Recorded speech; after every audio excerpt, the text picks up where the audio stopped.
terrible situation we're in, especially since the monies he's taken have compromised him both from Russia and China and Lord knows where else.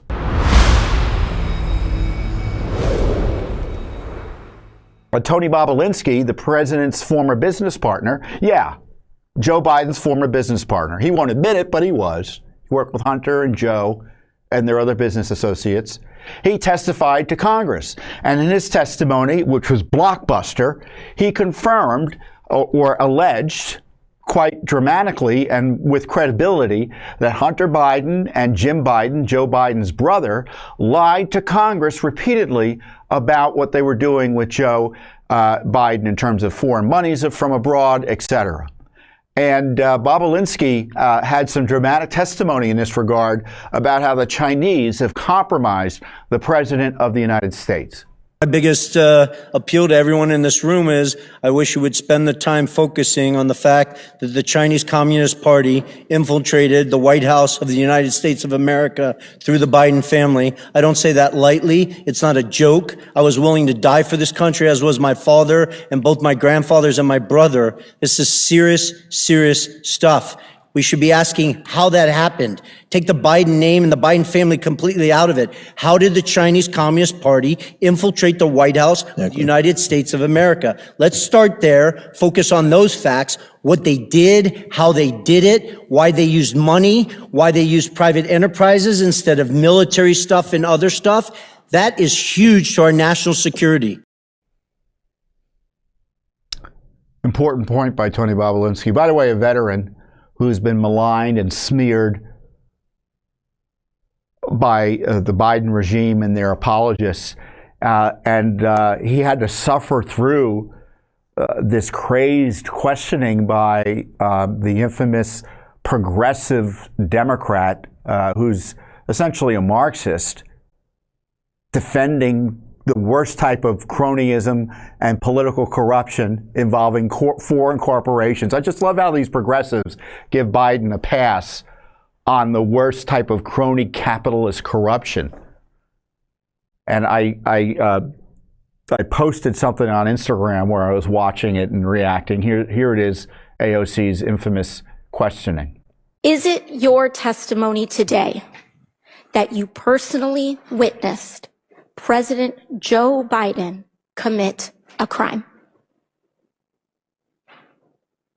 I believe the fact that he was sitting with me while I was putting together a business deal. Did you witness the president commit a crime? Is it your testimony today? Yes. And what crime have you witnessed? How much time do I have to go through it? It is simple. You name the crime. Did you watch him steal something? Corruption statutes, RICO and conspiracy. What is it? What is the crime, sir? RICO is not a crime. It is a category.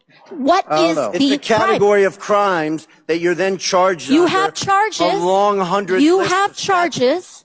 Sir, please want me to name the exact statute under RICO? Yes. Well, it's funny. In this committee room, everyone's not here. There's over 18 all right, sir, I reclaim my lawyers time. that went to law school. I reclaim my time. You guys hey, to thank define you, the sir. I statute reclaim my under time. RICO. Clearly, what we are seeing here today is a continuation of the 15-month saga of the Republican majority lost in the desert.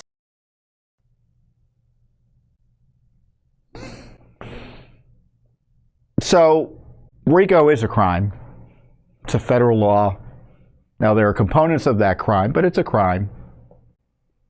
You prove it by showing other violations of law. And of course, even if she's technically right, it's what did I say on Twitter about it?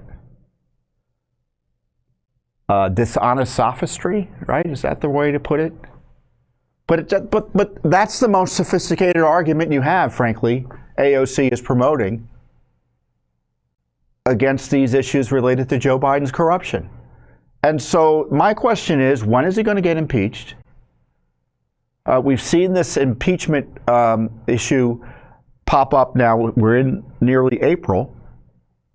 It is an election coming up.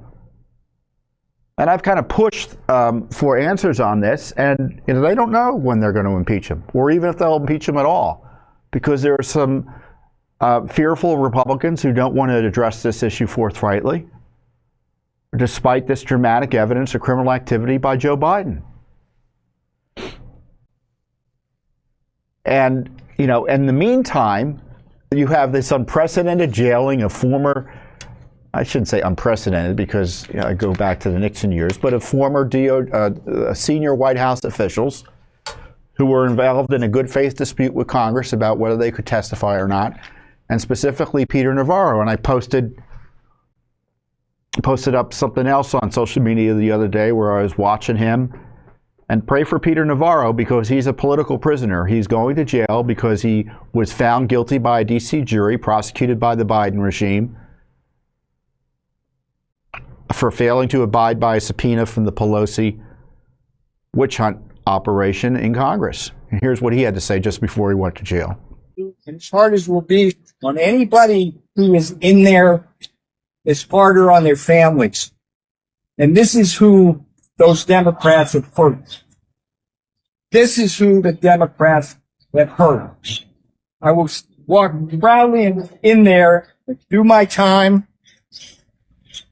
but what they do to people, and by the way, fact check this. I will be the only person in that prison who's been convicted of a misdemeanor. A misdemeanor. Everybody else is in there felony. I will gather strength from this. Donald John Trump is the nominee for the Republican presidential campaign. So he's going to go to jail for 4 months. He's in prison for 4 months at least. Maybe he'll get some time off for good behavior. I don't know how it will work for him technically in that regard. But pray for Peter Navarro. I consider him to be a political prisoner. Now, the left goes ballistic when I say things like this and when folks who share our views talk like that. But it's true, because I don't believe this process was fair, nor was it pursued for anything other than political reasons. Now, Bannon's also facing charges. He's been convicted already. Steve Bannon, the former Trump aide at the White House, a friend of Judicial Watch's, he's facing jail time if an appellate court doesn't rule in his favor. An anti-Trump appellate court here in Washington, D.C. So things are in an awful state here in Washington. And, you know, the symptoms of that are obviously up in New York as well. It's all part of the contagion, right? The abuse of Trump and people around him. And it's terrible to see what's happening to him in New York and here in Washington, D.C. and down in Florida and Fulton County. But it's dangerous for the country. It undermines our credibility abroad. And in the meantime, there's always the other side of it, which is that it's almost always designed not only to go after Trump and people like Peter Navarro and people who are publicly strong on behalf of Trump and the punishments of him in terms of opposing them. It's also about protecting Biden, as Bobulinski shows. And someone like him gets viciously attacked by this far left congressman in New York arguing over RICO. Yeah, Joe Biden, there is strong evidence of a racketeering operation run by Joe Biden, the President of the United States. And he's lied about it repeatedly. He's benefited from it, both directly and indirectly.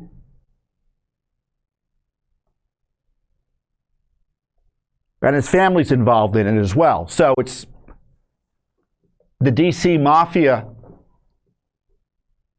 or its version of it here in Washington, D.C., the mafia. It's a terrible situation we're in, especially since the monies he's taken have compromised him both from Russia and China and Lord knows where else.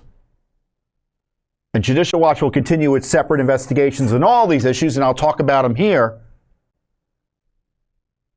But we have to demand, as citizens, that the United States government and our courts and Congress and law enforcement do their job. And it isn't happening. In fact, they've been hijacked by politicians who are trying to jail their political opponents, turning us into a banana republic.